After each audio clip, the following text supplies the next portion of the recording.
Hello everyone, welcome to your channel. देखिए, मैं आज एक कोट पढ़ने वाली हूँ और कोट इसलिए इम्पॉर्टेंट है क्योंकि आपने देखा है कि बहुत सारे मैक्सिमम एग्जाम में, चाहे आपका यूजीसी हो या आपका सेट का पेपर हो, उसमें कोट पता नहीं कहाँ से दे देते हैं, पता नहीं लगता कि वो कहाँ से है। ठीक है, तो मैंने एक कोट नोट डाउन किया। अब आप ये मत कहिएगा कि देख के पढ़ रही है, अब कोट तो मैं रट के बैठूंगी नहीं, है ना।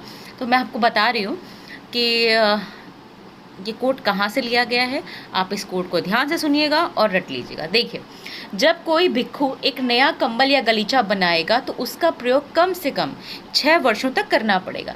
यदि 6 वर्ष से कम अवधि में वह बिना भिक्षुओं की अनुमति के एक नया कंबल या गलीचा बनवाता है तो चाहे उसने अपने पुराने कंबल या गलीचे को छोड़ दिया हो या नहीं, नया कंबल या गलीचा उससे ले लिया जाएगा और इसके लिए उसे अपराध स्वीकारण करना होगा।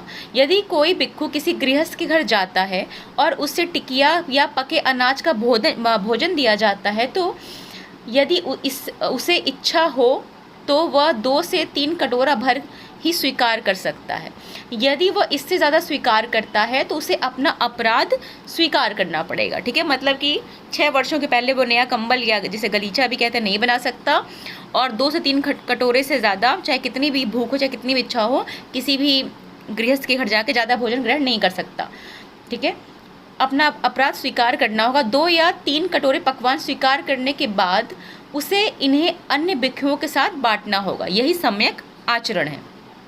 यदि कोई भिक्षु जो संघ के किसी विहार में ठहरा हुआ है प्रस्थान के पहले अपने द्वारा बिछाए गए या बिछवाए गए बिस्तर को न ही समेटता है न ही समेटवाता है, या यदि वह बिना विदाई लिए चला जाता है तो उसे क्या करना होगा, अपना अपराध स्वीकार करना होगा। आपको ये कोट पढ़ के समझ में तो आई गया होगा कि ये बुद्ध धर्म से रिलेटेड है। तो ये है कहाँ, देखिए, ये भिक्षु और जो भिक्षुणियाँ हैं, ठीक है, यानी कि जिसको हिंदी में भिक्षुण और भिक्षुणियाँ कहते हैं, पाली में भिक्षु और भिक्षुणियाँ कहते हैं, उनके लिए जो नियम बनाए गए थे विनय पिटक में, ये कोट वहाँ से लिया गया। मतलब ये कोट विनय पिटक का है और किन किन शर्तों पे भिक्षु या भिक्षुणियों को अपराध स्वीकार करना होगा इसमें उसके बारे में दिया गया है। तो ये जो सारे कोट थे ये विनय पिटक के थे।